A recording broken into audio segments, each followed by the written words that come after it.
एक गांव में एक किसान रहता था। किसान बूढ़ा था, किंतु उसकी पत्नी जवान थी। उसकी नजर हमेशा पुरुषों पर रहती थी। एक दिन एक ठग ने औरत को अकेले ही घर से निकलते देखा। ठग ने उस औरत का पीछा किया। जब वह औरत एकांत जगह पर पहुंच गई तो ठग उसके पास आया और बोला, मेरी पत्नी का देहांत हो चुका है और मैं आपको पसंद करता हूं, तो आप मेरे साथ चलिए।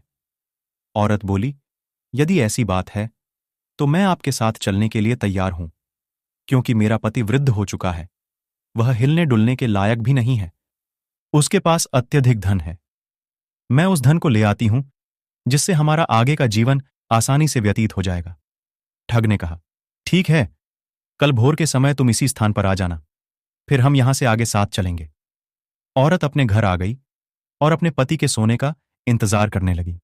जब उसका पति सो गया तो उसने सारा धन गहने सभी को एक पोटली में बांध लिया और प्रातःकाल उसी स्थान पर पहुंच गई जहां पर उसकी मुलाकात ठग से हुई। दोनों ने उस स्थान से आगे की यात्रा एक साथ प्रारंभ की। गांव से आगे काफी दूर तक चलने के बाद रास्ते में एक गहरी नदी आई।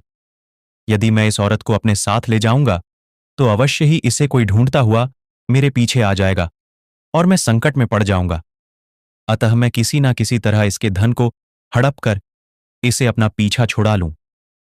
यह सोचकर ठग बोला, नदी बहुत गहरी है, मैं तुम्हें और सामान को साथ लेकर नदी पार नहीं कर पाऊंगा, तो मैं पहले सामान को उस ओर ले जाता हूं, फिर तुम्हें अपनी पीठ पर बैठाकर नदी पार करवा दूंगा।